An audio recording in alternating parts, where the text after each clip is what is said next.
உலகெங்கிலும் நடக்கும் முக்கிய நிகழ்வுகளை குறுஞ்செய்தி வடிவத்தில் தெரிந்து கொள்ள ஆதன் செயலியை டவுன்லோட் செய்யுங்கள். ஆதன் செயலியை டவுன்லோட் செய்ய டிஸ்கிரிப்ஷனில் உள்ள லிங்கை கிளிக் செய்யவும்.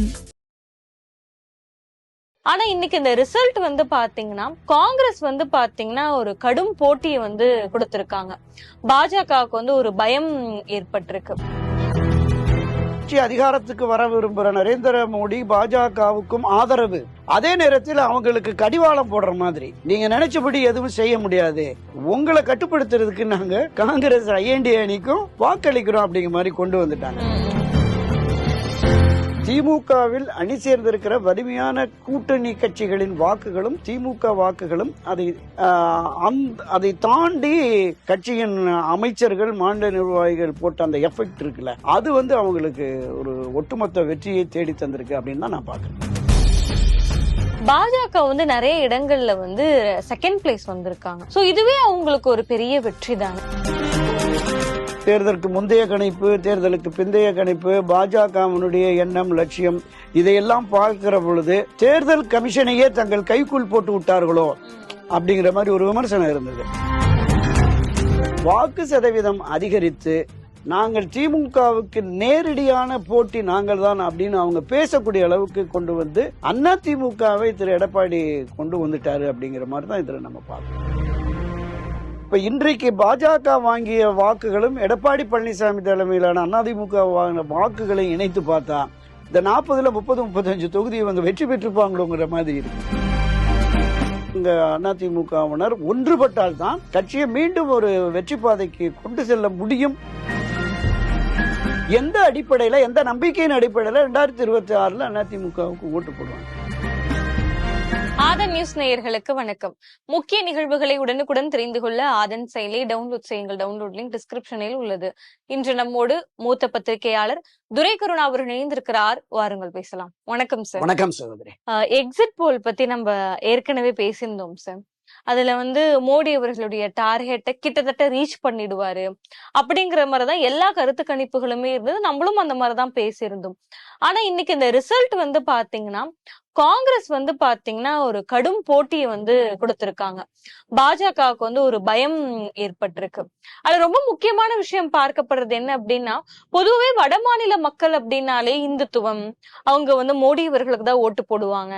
ராமர் கோயில் அவங்களுக்கு ஒரு பெரிய சக்சஸ் அப்படிலாம் நம்ம சொன்னாலுமே உத்தரப்பிரதேசம், மகாராஷ்டிரா போன்ற மாநிலத்திலயுமே பாத்தீங்கன்னா காங்கிரஸ்க்கு ஒரு முன்னுரிமை கொடுக்கப்பட்டிருக்கு. சோ இதுல என்ன காரணத்துக்காக மக்கள் இந்த இந்துத்துவம் இது எல்லாத்தையுமே தாண்டி என்ன எதிர்பார்க்கறாங்க? இந்த 18வது மக்களவைக்கு நடைபெற்ற இந்த ஜனநாயக திருவிழாவில் வாக்களித்த மக்கள் அனைவருக்குமே நம்ம ஆதன் நியூஸ் சார்பா நன்றி சொல்லணும். ஏன்னா ஒரு மிகப்பெரிய சரியான நேர்மையான முடிவை எடுத்திருக்கிறாங்க. என்ன காரணம்னா, பாரதிய ஜனதா கட்சி தனித்து ஒரு 300-350 இடங்கள்லயும், என்டிஏ அணி 400க்கும் மேற்பட்ட இடங்களிலும் வெற்றி பெற்று ஆட்சி அதிகாரத்திற்கு வந்துவிட்டால் அவங்க இந்திய அரசியலமைப்பு சட்டத்தை திருத்துவாங்க, நாட்டு மக்களுக்கு எதிராக நிலைப்பாடை கொண்டு போவாரு அப்படிங்கிற மாதிரி ஒரு பயத்தை உருவாக்கி வச்சிருந்தாங்க. அப்ப ஆட்சி அதிகாரத்துக்கு வர விரும்புகிற நரேந்திர மோடி பாஜகவுக்கும் ஆதரவு. அதே நேரத்தில் அவங்களுக்கு கடிவாளம் போடுற மாதிரி நீங்க நினைச்சபடி எதுவும் செய்ய முடியாது, உங்களை கட்டுப்படுத்துறதுக்கு நாங்க காங்கிரஸ் ஐஎன்டி அணிக்கும் வாக்களிக்கிறோம் அப்படிங்கிற மாதிரி கொண்டு வந்துட்டாங்க. அப்ப இந்த பார்வை என்பது உண்மையிலேயே வரவேற்கத்தக்கது. இதுதான் உண்மையான ஜனநாயகம். நம்ம தேர்தலுக்கு முந்தைய கருத்து கணிப்புகளும் பாஜக மீண்டும் ஆட்சி அதிகாரத்திற்கு வரும் அப்படின்னு இருந்தது. தேர்தலுக்கு பிந்தைய கருத்து கணிப்புகளும் நிறைய பார்த்தோம். குறைந்தபட்சம் 281, அதிகபட்சம் 392 இடங்கள் வரைக்கும் கொடுத்திருந்தாங்க. பாஜகவினுடைய இலக்கம் பிரதமர் மோடி, அமித்ஷா உள்ளிட்ட பலருமே என்டிஏ 400 இலக்கு, 340, 355 தனித்துவம் வெற்றி பெறுவோம் அப்படின்னு சொன்னாங்க. அது நிறைவேறல அப்படிங்கிறது நம்ம பார்த்தோம். அப்ப இந்த நிலைப்பாடு என்பதை மக்கள் சரியான வகையில தேர்ந்தெடுத்திருக்கிறாங்க அப்படிங்கிற மாதிரி தான் நம்ம பார்க்கிறோம். அதனாலதான் சொன்னேன், இந்த தேர்தலில் வாக்களித்த வாக்காளருக்கு நம்ம நன்றியை தெரிவிச்சுக்கிட்டோம். அப்படியே தமிழ்நாட்டுக்கு வாங்க. தமிழ்நாட்டுக்கு வருகிற பொழுது கிட்டத்தட்ட ஒரு 8-10 தொகுதிகளில் ஒரு சரிவு பின்னடைவுங்கிறது தேர்தலுக்கு ஒரு வார காலத்திற்கு முன்னதாகவே வந்தது. இந்த தமிழகத்தினுடைய உளவுத்துறையும் தனியார் நிறுவனமான சபரீசன் நடத்துறதா சொல்ற அந்த பெண்ங்கிற அமைப்பு இந்த 2 அமைப்புகளுமே எந்தெந்த தொகுதியில்னு பட்டியலிட்டு நம்ம கடந்த முறை பேசின மாதிரி, அந்த தொகுதிகள்ல ஒரு சரிவு ஏற்படும், பின்னடைவு ஏற்படும் அப்படின்னுடனே, அந்த தொகுதிகளின் நிர்வாகிகளை, நிர்வாகிகளை, பொறுப்பாளர்களாக நியமிக்கப்பட்ட அமைச்சர்களை அழைத்து திரு ஸ்டாலின் அவர்கள் எச்சரிக்கை கொடுத்திருக்கிறாருன்னு நம்ம அந்த கருத்தை சொன்னோம். அந்த எச்சரிக்கை என்பது எந்த மாதிரி இருந்ததுன்னா, 40 தொகுதிகளிலும் வெற்றி பெற வேண்டும் என்றது நம்முடைய இலக்கு. ஆட்சி கட்சியாக இருக்கிறோம். நம்மோடு அணி சேர்ந்து இருக்கிற கட்சிகள் பல 12 கட்சிகள் இருக்கு. எதிரணி பலகீனப்பட்டு கிடக்கிறது. பாஜக தனியாக ஒரு அணியை அமைத்து நிற்கிறது. எடப்பாடி பழனிசாமி திரு அதிமுக, இதை தாண்டி நாம் தமிழர் என்று. பட் நம்முடைய வாக்குகள் அங்கு பிரிகிற பொழுது அவர்களுக்கு சரியான வெற்றி வாய்ப்பு கிடைக்காது என்பது கள யதார்த்தம். ஒட்டுமொத்தமாக இந்த வாக்குகள் பெறுகிற பொழுது 40க்கு 40 வெற்றி பெற்றார்கள். அதுதான் வெற்றியாக இருக்கும். இந்த வெற்றியை இழந்து ஒரு தொகுதியில் தோல்வி என்றால் அந்த தொகுதிக்கு பொறுப்பான அமைச்சர், மாநில நிர்வாகி, மாவட்ட நிர்வாகி, பொறுப்பாளர்கள் அனைவர் மீதும் நடவடிக்கை எடுப்பேன் என்று சொன்னதனுடைய விளைவாக அந்த ஆட்சி அதிகாரத்தில் இருக்கிற அந்த ரத கஜ துரக பதாதிகள்னு களத்துல இறங்கி கடைசி கட்டத்துல இன்னும் 2 ஆண்டுகள் ஆட்சி இருக்கிறது. நாம் நம்முடைய பொறுப்புல இருந்தோம்னா எவ்வளவு செலவு பண்றோமோ அதை விட 2 மடங்கு சம்பாதிச்சுக்கலாங்கிற மாதிரி இறங்கிட்டாங்க. அதுதான் வெற்றி. இப்ப பல இடங்கள்ல இந்த முன்னிலைன்னு சொன்ன விருதுநகர் விஜய் பிரபாகர், சௌமியா, திருவண்ணாமலையில் ஒரு வேட்பாளர், அப்படி ஒரு 4-5 இடங்கள்ல சொன்னாங்க. திருநெல்வேலியில் கூட முதல் சுற்று 2ஆம் சுற்றுலாம் வந்தது அப்படின்னு சொல்லிட்டு. இது எல்லா இடங்கள்லையுமே ஒரு சரியான போட்டியை கொடுத்திருக்கிறார்கள். அதை தாண்டியும் இதில் நம்ம இன்னொரு விஷயம் என்ன பார்க்கலாம்னா, கடந்த 2019 தேர்தலில் 1.5 லட்சம், 2 லட்சம், 3 லட்சம், 4.5 லட்சம், 5 லட்சம் வாக்குகள் வித்தியாசத்துல திராவிட முன்னேற்ற கழகமும் அதனுடைய அணி சேர்ந்து இருக்கிற கூட்டணி கட்சி வேட்பாளர்களும் வெற்றி பெற்றார்கள். இன்றைக்கு நிலை அப்படி இல்லை. ஒரு 50,000, 60,000, 1 லட்சம் அந்த மாதிரி தான் இருக்கு. அப்ப திமுகவுக்கு எதிரான வாக்குகள் என்பது சிதறியதால் அந்த வாக்கு சதவீதம், இந்த குறைந்த வாக்குகளை பாஜக, அதிமுக அணி எடுத்திருக்கோங்கிறதுல நம்ம பார்க்கிறோம்.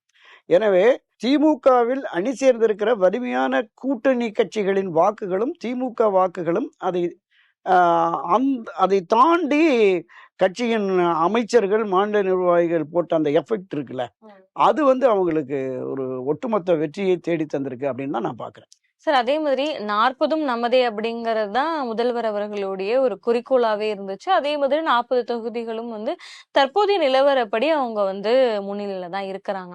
இன்னொரு விஷயம் இதுல பார்க்கப்படுறது என்ன அப்படின்னா, பாஜக நிறைய இடங்கள்ல செகண்ட் பிளேஸ் வந்திருக்காங்க. சோ இதுவே அவங்களுக்கு ஒரு பெரிய வெற்றி தானே. இந்த வெற்றியை நீங்க எப்படி பாக்குறீங்க?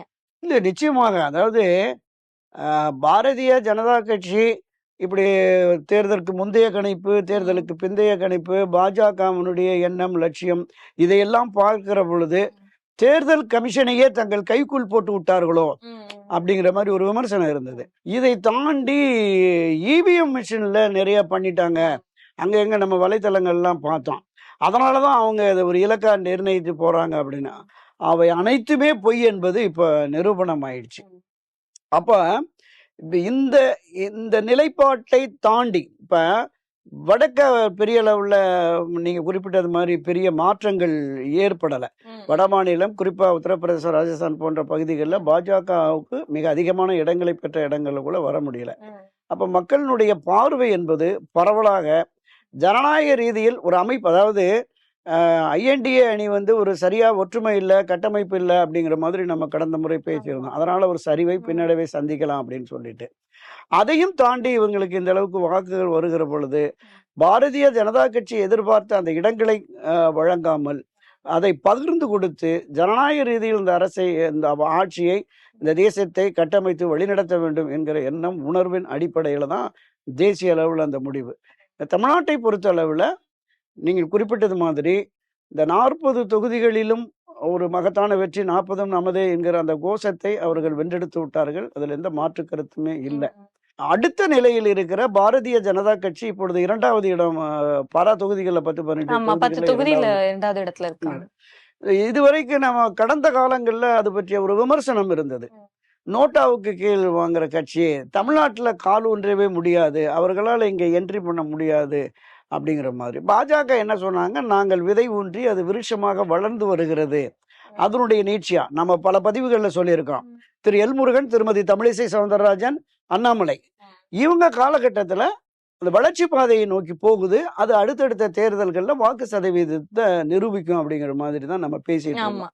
ஸோ அதை நிரூபிக்கிற வகையில தான் இப்ப பல தொகுதிகள்ல அதிமுகவை விடவும் அதிக வாக்குகளை பெற்று 2வது இடம் வந்திருக்கிறது. ஒரு சில தொகுதிகள்ல 3வது இடம் அப்படிங்கிற மாதிரி இருக்கு. ஆக வாக்கு சதவீதம் என்பதும் அதிகரித்திருக்கிறது. வெற்றி சாத்தியமில்லை என்றாலும் கூட வாக்கு சதவீதம் அதிகரித்து நாங்கள் திமுகவுக்கு நேரடியான போட்டி நாங்கள் தான் அப்படின்னு அவங்க பேசக்கூடிய அளவுக்கு கொண்டு வந்து அதிமுகவை திரு எடப்பாடி கொண்டு வந்துட்டாரு அப்படிங்கிற மாதிரி தான் இதுல நம்ம பார்க்கணும். சார், இது கோவை அப்படின்னு எடுத்துக்கிட்டாலே எப்போதுமே சொல்ற விஷயம் என்னன்னா அதிமுகவின் கோட்டை அப்படின்னு தான் சொல்றது. இப்போ அதுல திமுக தான் முன்னிலையில இருக்கிறாங்க. அண்ணாமலை அவர்கள் வந்து 2ஆம் இடம், அதிமுக வந்து 3ஆம் இடத்துக்கு குறிப்பா கோவை தொகுதியில தள்ளப்பட்டிருக்கிறதுக்கான காரணம் என்ன? அதிமுகவுக்கு ஒரு இடம் கூட கிடைக்காமல் போனதற்கான காரணம் என்ன அப்படிங்கறத சொல்லுங்க. அதுதான் ஒரு மாதிரி அதிர்ச்சியும் ஆச்சரியமும் கலந்த விஷயமா தான் நம்ம பார்க்குறோம். ஏன்னா அங்க இருக்கிற முன்னாள் அமைச்சர் எஸ்பி வேலுமணி அந்த கொங்கு மண்டலத்தினுடைய தளபதி அப்படின்னு தான் பேசுவாங்க. அதை நிரூபிக்கிற வகையில் தான் கடந்த முறை ஒரு 10 சட்டமன்ற தொகுதிகளெல்லாம் வெற்றி பெற்று வந்தார். இப்போ அங்கே போட்டிருக்க வேட்பாளர் நல்ல வேட்பாளர் சிங்கை ராமச்சந்திரன். அவங்க அப்பா சிங்கை கோவிந்தராஜ் சட்டமன்ற உறுப்பினராக இருந்தவர். இவர் ஐடி விங்கில் மாநில பொறுப்பில் இருக்கிறாரு. ஒரு செயல்படக்கூடிய நல்ல இளைஞர் தான். இப்போ அவருக்கே 3வது இடம் போகக்கூடிய அளவுக்கு அப்படிங்கிற போது அதிமுகவினுடைய அந்த வியூகங்களும் இந்த தேர்தலை எதிர்கொண்ட விதமும் ஒரு தோல்வியில் முடிஞ்சிருச்சு அப்படிங்கிற மாதிரி தானே பார்க்குறோம். ஒரு மெகா கூட்டணியை கட்டமைக்கிறேன்னு பாஜகலேருந்து வெளியில வந்து அதை தவற விட்டுட்டார். இப்ப இன்றைக்கு பாஜக வாங்கிய வாக்குகளும் எடப்பாடி பழனிசாமி தலைமையிலான அதிமுக வாங்கின வாக்குகளை இணைத்து பார்த்தா இந்த 40ல் 30, 35 தொகுதி இவங்க வெற்றி பெற்றுப்பாங்களோங்கிற மாதிரி இருக்கு. வாக்கு சதவீதத்தை பார்க்கிற போது இருக்கு. அதை தவற விட்டு வந்ததுனால நான் குறிப்பிட்டது மாதிரி திமுக ஆதரவு வாக்குகள் ஒட்டுமொத்தமா கன்சாலிடேட் ஆகி அங்க போயிடுச்சு. எதிர் வாக்குகள் பிரிஞ்சிருச்சு. திரு எடப்பாடி பழனிசாமி தனியா, பாஜகவுக்கு தனியா, மிச்சம் ஒரு 7-8% நாம் தமிழருக்குன்னு போயிடுச்சு. இப்போ இதுல வர்ற பொழுது பாஜக பல இடங்கள்ல வர்றதுக்கு என்ன காரணம்னு சொன்னா, நாம கடந்த பதிவில் சொன்னது மாதிரி இந்த 33 இரட்டையில நின்ற 33 வேட்பாளர்கள்ல 30 வேட்பாளர்கள் அறிமுகமே இல்லாதவர்கள். ஒரு கார்பரேஷன் எலெக்ஷன்ல வார்டுல தோத்து போனவரெல்லாம் எம்பியா போட்டிருக்காங்க. ஒரு பஞ்சாயத்து தலைவர் தேர்தலில் போட்டியிட்டு அதில் வெற்றி பெற முடியாதவரெல்லாம் நாடாளுமன்ற தொகுதியில வேட்பாளராக போட்டிருக்கிறார். இதுதான் மிகப்பெரிய பின்னடைவை, சரிவை ஏற்படுத்தி இருக்கிறது. இதுவும் தவிர ஒன்றுபட்ட அதிமுக தான் பலமான சக்திங்கிறத நம்ம பலமுறை வலியுறுத்தி சொல்லி இருக்கிறோம். அது இல்லாத பட்சத்தில் இந்த பின்னடைவும் சரிவும் தோல்வியும் தொடரும். இதை உணர்ந்து இப்ப கட்சி அவங்க ஒன்றிணைக்கல அப்படின்னு சொன்னா பாஜக அந்த இடத்துக்கு வர்றதுக்கான வாய்ப்பு இருக்கு. ஏன்னா இப்போ 1%, 2% அதிமுக விட அதிகமாயிடுச்சுன்னு வச்சுங்களேன். 2026 பாஜக தலைமையில தான் ஆட்சின்னு இப்பவே வேட்பாளரை போட்டு இறங்கிடுவாங்க. அதற்கு இடம் கொடுக்காத வகையில இவங்க அதிமுகவினர் ஒன்றுபட்டால் தான் கட்சியை மீண்டும் ஒரு வெற்றி பாதைக்கு கொண்டு செல்ல முடியும் என்கிற எனவு இந்த தேர்தலுக்கு பிந்தைய அவங்களுக்கு ஒரு பாடமா எடுத்து பண்ணுவாங்களான்னு பார்ப்போம். சார், அதே மாதிரி தேனி தொகுதின்னு எடுத்துக்கிட்டாலும் இதற்கு முன்னாடி ஒவ்வொரு தொகுதி வாரியா பேசும்போது குரு சிஷ்யன் மோதல் அப்படிதான் நம்ம பேசியிருந்தோம். இந்த தேனி தொகுதிக்கு டிடிவி தினகரன் அவர்கள் நிறைய செஞ்சிருக்காரு அப்படிங்கிற விஷயம் எல்லாமே நீங்க சொல்லியிருந்தீங்க. ஆனா மக்கள் வந்து பாத்தீங்கன்னா திமுகவை தான் தேர்ந்தெடுத்திருக்காங்க. அதே மாதிரி ஓபிஎஸ் அவர்களும் ராமநாதபுரத்தில் வந்து ஜெயிப்பதற்கான வாய்ப்புகள் இருக்கு அப்படிங்கும் போது அங்கேயுமே அவருக்கு வந்து ஒரு தோல்விதான். இந்த 2 தொகுதியுமே நீங்க எப்படி பாக்குறீங்க? மக்களுடைய மனநிலை நீங்க எப்படி பாக்குறீங்க? இது ராமநாதபுரம் தொகுதியை பொறுத்தளவுல நம்ம கடந்த பதிவுகளில் பேசினது மாதிரி அங்க இருக்கிற ஒட்டுமொத்த முக்குளத்தூர் சமுதாயத்தினுடைய வாக்குகள் கன்சாலிடேட் ஆகி ஓபிஎஸ்க்கு வரும் அப்படிங்கிற மாதிரி நம்ம களத்துல போன போது அதான் தகவல் இருந்தது. மேலும் திரு நவாஸ் கனிக்கு வந்து திராவிட முன்னேற்ற கழகத்தினர் வந்து பெரிய அளவுல ஆதரவு இல்லை. கடந்த முறை போட்டு அவர் அமைச்சரையே மதிக்கல, தொகுதியும் மதிக்கல அப்படிங்கிற மாதிரி ஒரு பின்னடைவெல்லாம் இருக்கு அப்படிங்கிற மாதிரி தான் இருந்தது. ஆனால் திராவிட முன்னேற்ற கழகத்தோடு அணி சேர்ந்திருக்கிற கூட்டணி கட்சிகளுடைய வேட்பாளர் ஒருவரும் தோற்கக்கூடாது. அப்படி தோற்றால் உங்கள் மீது நடவடிக்கை வரும் என்று அமைச்சர்களை நேரடியாகவே தலைமை எச்சரித்ததனுடைய விளைவு அவங்க வந்து களத்தில் இறங்கியிருக்காங்க எல்லாருமே. அதுதான் நம்ம பார்க்குறோம். தேனி தொகுதியில் தங்க தமிழ்ச்செல்வனுக்கு ஒரு பின்னடைவுங்கிற மாதிரி தான் தொடக்க காலத்தில் சொன்னாங்க. அவர் நீங்கள் குறிப்பிட்ட மாதிரி டிடிவி தினகரன் வந்து அந்த பகுதியில் ஏற்கனவே 99 காலகட்டத்தில் நிறைய பண்ணியிருக்கிறாரு. அந்த முக்குளத்து சமுதாயம் வந்து பெரிய அளவுக்கு ஆதரவாக இருக்குது. அனுராதா தினகரனுடைய பிரச்சாரமும் கை கொடுக்கும்.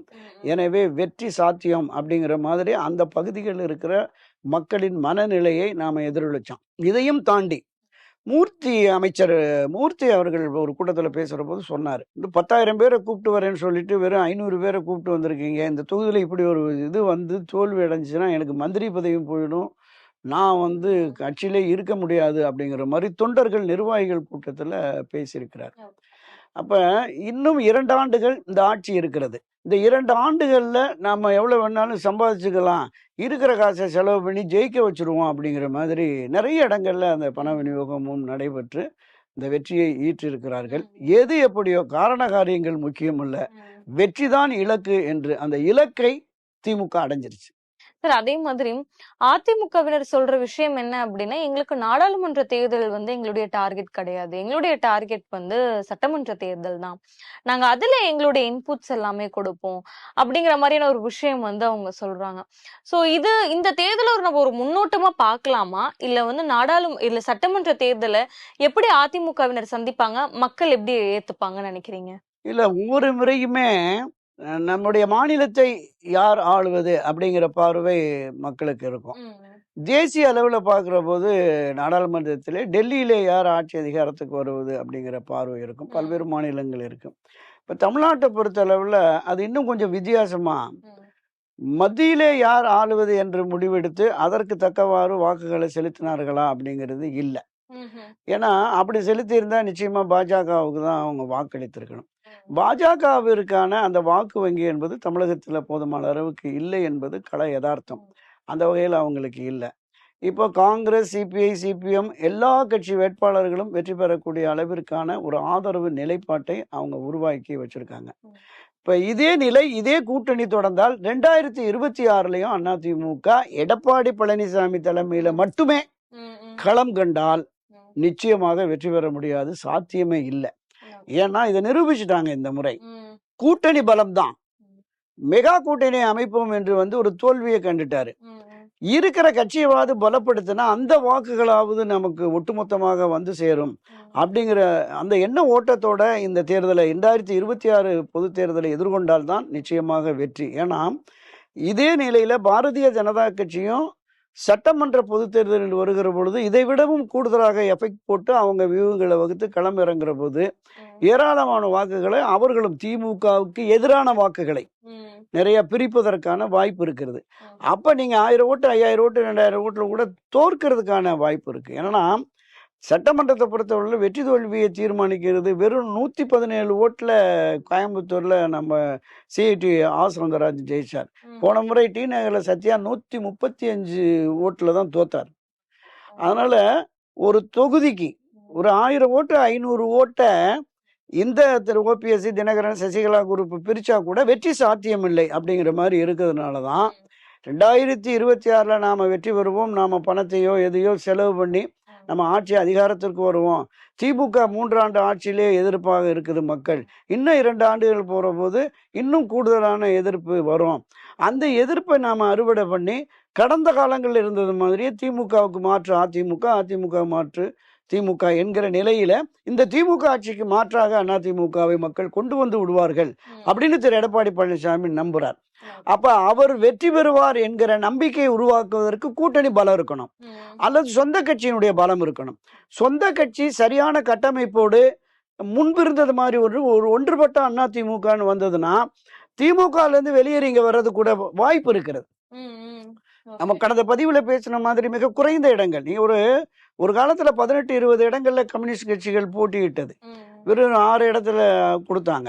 இப்போ அந்த 6 அல்லது இன்னும் 2 சேர்த்து 8ன்னு சொன்னா நான் 15-20 தர்றேன்னு சொல்லி இங்க பக்கம் வர்ற போது அதுக்கான வாய்ப்பு கூட இருக்கு. அப்ப இது வெற்றி பெறக்கூடிய கட்சி அதிமுக என்கிற எண்ணமும் உணர்வும் வந்தால்தான் கூட்டணி பலம் வரும். கூட்டணி பலம் வந்தாதான் இது வெற்றிக்கான கட்சி என்று பொதுமக்கள் மத்தியிலையும் கட்சியினர் மத்தியிலையும் வரும். ஒரு ஈர்ப்பு ஈடுபாடு வரும். இந்த 2024 நீங்க குறிப்பிட்டது மாதிரி களப்பணியே அதிமுகவுல சரியாக ஆற்றவில்லை என்பதை திரு எடப்பாடி பழனிசாமியே குற்றமா சொல்லியிருக்கிறார்.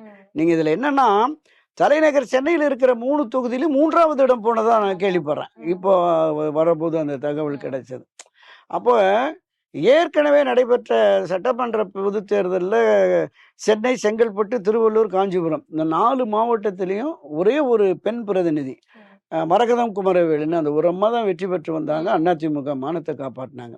இன்னைக்கு நாடாளுமன்ற தேர்தலையும் இவ்வளவு பெரிய சரிவை பின்னடைவை சந்தித்திருக்குது என்றால் எந்த அடிப்படையில, எந்த நம்பிக்கையின் அடிப்படையில 2026 அதிமுகவுக்கு ஓட்டு போடுவாங்க? நான் திமுகவை எதிர்த்து களமாடுகிறேன் என்று இன்னும் வீரியமா களமாடல. பாஜக பண்ற அளவுக்கு இவங்க பண்ணலைங்கிறது தான் அதிமுகவில் இருக்கிற அடிமட்ட நிர்வாகிகள் தொண்டர்களுடைய கருத்தாக இருக்கிறது. அப்ப இவங்க வேகம் எடுத்து ஆட்சி மாற்றத்தை கொண்டு வருவதற்கான அந்த வாய்ப்பு இல்லை என்று உணரத் தொடங்கிவிட்டால் நிச்சயமா 2026 பின்னடைவு சரிவு வரும். அது என்ன முடிவெடுக்க போறாங்க அதிமுக அப்படிங்கிறத பொறுத்து தான் நமக்கு தெரியும். கண்டிப்பா சார். நிறைய கேள்விகளுக்கு ரொம்ப ஒரு தெளிவான விளக்கத்தை கொடுத்திருக்கீங்க. நன்றி சார். மேலும் வேறொரு வீடியோ சந்திக்கிறேன். அதுவரை விடைபெறுவது பவித்ரா முருகேசன்.